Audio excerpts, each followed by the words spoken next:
All right, I'm Jake from Home Loans, and today we're going to be talking about the top 3 tips that I have if you want to get into real estate investing. So without further ado, let's jump right on in.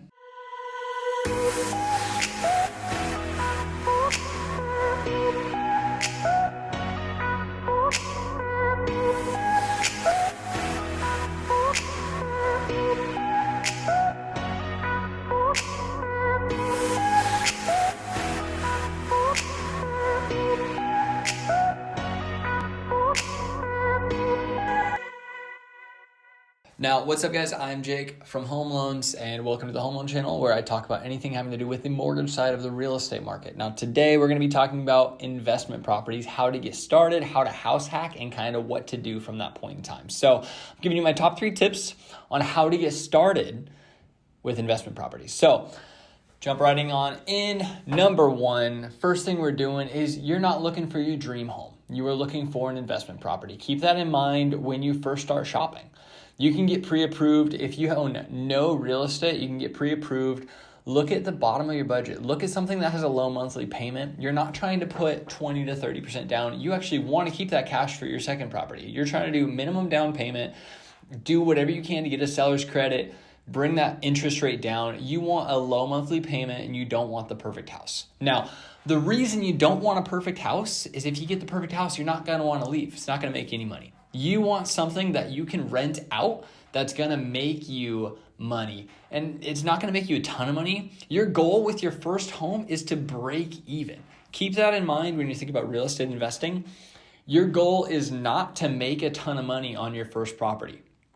You don't start making money for years with real estate investing unless you get really heavy into it really quick. And in order to get heavy into it quick, it takes a lot of money. So keep that in mind. Tip number 1 is you're not looking for your dream home. Coming with minimum down payment.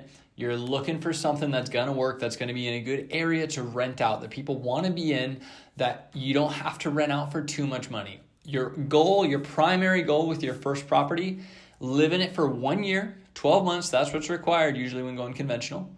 Then rent it out and you want to break even on your monthly payment. That makes sense?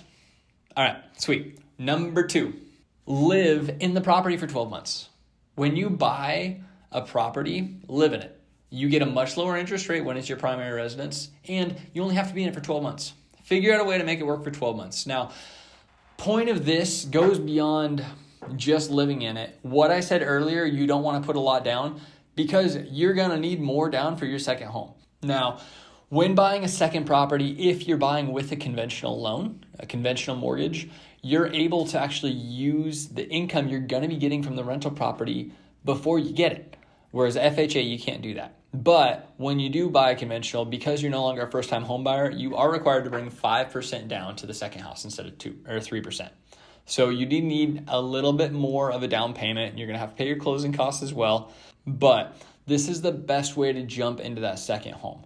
Now, you need to have that cash on hand. So now tip number 2 is live in your first home for 12 months, then buy your second home and make sure you're living in the second home as well. It's going to bring down your interest rate. It's going to make it a lower down payment. There's a lot of benefits when you are doing this with houses.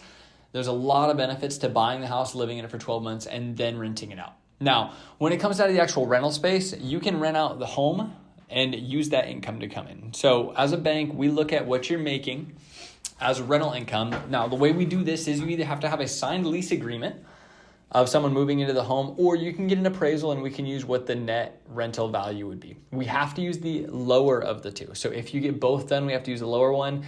If you don't get both done, you can pick which one you want. I usually recommend getting a lease.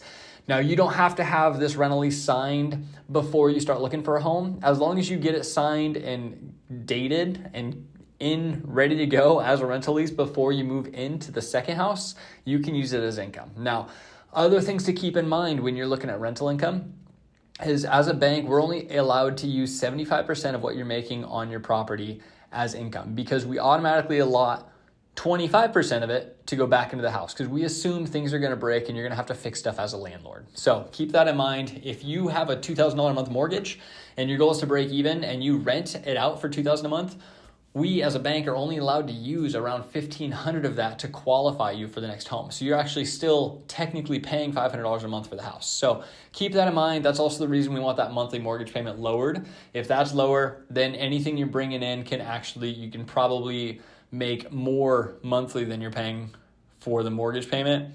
And in that case, be able to actually use it.